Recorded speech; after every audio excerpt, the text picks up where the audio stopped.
বিশ্বনবী ফজরের সালাতের পরে, মাগরিবের সালাতের পরে, ওয়া ইনদামা ইয়াযহাব ইলা ফিরাশি, আর যখন ঘুমোতে বিছানায় যেতেন তিনি 3টি সূরা পরে হাতের মধ্যে হাত দুটোকে এইভাবে করে হাতের মধ্যে তিনি ফু দিতেন। 3টি সূরার প্রথমটি হচ্ছে সূরাতুল ইখলাস, যেই সূরার তাফসীর করতে আজকে আমরা বসেছি। সুবহানাল্লাহ পড়েন। সূরাতুল ইখলাস, সূরাতুল ফালাক, সূরাতু আন-নাস। এই 3টা সূরার শুরুতেই যেই শব্দটা আছে, শব্দটা কি? কুল। এজন্য 3টা সূরাকে একসাথে বলে কুল আস-সালাসা, মানে 3 কুল। কি বলে? 3 কুল। কুল আস-সালাসা, 3 কুল। বিশ্বনবী ফজরের পরে, মাগরিবের পরে বিছানায় ঘুমোতে যাওয়ার সময় এই 3 কুল একসাথে পরে হাতের মধ্যে ফু দিতেন। ফু দিয়ে মাথা থেকে পা পর্যন্ত ওই ফু দেওয়া হাতটা সারা শরীরে মেসেজ করে দিতেন। পড়েন সুবহানাল্লাহ। It's a protection, you take protection from your lord. হিংসুকের হিংসা থেকে, ইবলিসের ওয়াসওয়াসা থেকে, ব্ল্যাক ম্যাজিকের পাওয়ার থেকে, জাদু টোনা বান সব কিছু থেকে আপনাকে সারাটা দিন প্রোটেকশন দিবে কে? আল্লাহ। এজন্য 3 কুলের আমল করতে রাজি আছেন তো?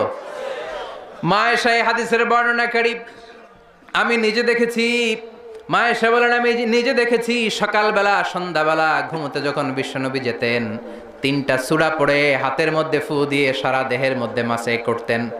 আবার আমি যখন অসুস্থ হয়ে যেতাম বিশ্বনবীরে যে বলতাম, ও নবী আমার শরীরটা ভালো না, শরীরটা বড্ড খারাপ, বিশ্বনবী তখন আমাকেও এই আমলটা করতে বলতেন। চিৎকার করে বলেন সুবহানাল্লাহ।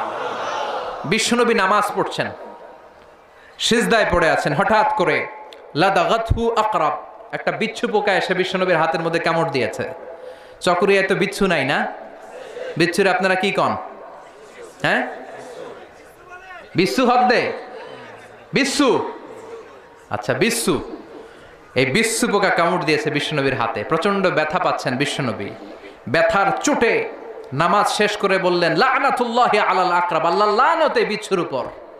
মুসল্লিও চিনে না, নবীও চিনে না, কোনটা সাধারণ মুসল্লি কোনটা বিশ্বনবী ওইটাই চিনে না।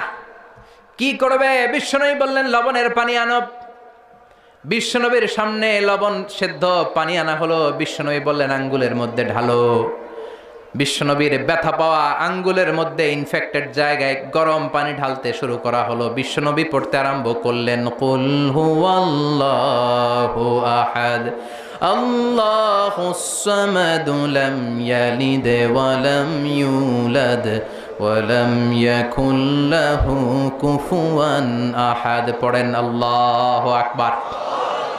তাহলে প্রোটেকশন নিব এই সূরা দিয়ে। ব্যথা পেলে এই সূরা পড়ে আমরা ঝাড়ফুঁক করব। রাজি আছেন তো?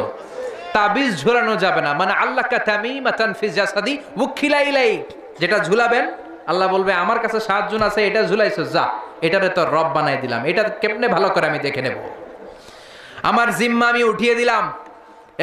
এজন্য তাবিজ ঝুলানো যাবে না। সূরাতুল ফাতিহা পড়ে ঝাড়ফুঁক করতে হবে, সূরাতুল ইখলাস পড়ে ঝাড়ফুঁক করতে হবে। বিশ্বনবী শিখিয়েছেন, আর বিশ্বনবী যেটা শিখিয়েছেন ওইটা বরকত দিয়েছে কে?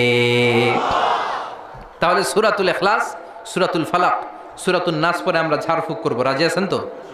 রাজি আছেন সবাই? আচ্ছা।